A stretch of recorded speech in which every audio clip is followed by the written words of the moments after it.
അറിയോ? എന്റെ ഭർത്താവേ വരൂ. നല്ല കാര്യം. അയ്യോ, നിന്റെ ഭർത്താവാണ് വണ്ടി ഇരിക്കുന്നത്. അങ്ങേരെ ഒരു 3 മണി വരെ കിട്ടി ചോദിച്ചൊരു കഥ പറഞ്ഞ അതിലൊക്കെ നായകൻ ഞാനാണ്. അയ്യോ, നീ പറഞ്ഞോ? നിന്റെ പേര് പറഞ്ഞോ നീ? ഞാൻ എന്റെ പേര് പറഞ്ഞില്ല. ഞാൻ പേര് പറഞ്ഞു. അയ്യോ, പോയി പറയല്ലേ. നിനക്ക് നീ എന്റെ പേര് പറഞ്ഞോ? നിന്റെ പേര് അയ്യാ അറിഞ്ഞൂടെ? അയ്യോ, അതല്ല, നിനക്ക് എന്നെ പരിചയമുണ്ടോ? നീ പറഞ്ഞോ? ഇല്ല, ഞാൻ പറഞ്ഞില്ല. ഭാഗ്യം, പറയണ്ട. പക്ഷേ ഒരു കാര്യം, നമ്മൾ ഒന്നിച്ച് പഠിച്ചിട്ടില്ല, ഞാൻ നിന്നെ കണ്ടിട്ടില്ല, ഞാൻ നിന്നെ തൊട്ടിട്ടില്ല, എനിക്ക് നിന്നെ അറിയില്ല. ഞാൻ മനസ്സിലാക്കൂലെന്ന് വിചാരിച്ചല്ലേ?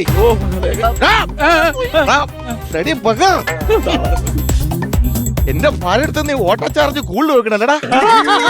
വീട്ടിൽ കാണുന്ന പൈസ അല്ലാതെ 5 പൈസ തരുന്നടാ. എനിക്ക് പൈസ കൂടുതലാണ്. ചേട്ടാ, ഞാൻ പൈസ കൂടുതൽ ചോദിക്കുന്നു, നമുക്ക് വേറെ ഓട്ടോ കയറി പോവാം. വേണ്ട, ഈ എന്നെ ഇത്രയും നേരം ഇവിടെ സംരക്ഷിച്ച അവനാണ്.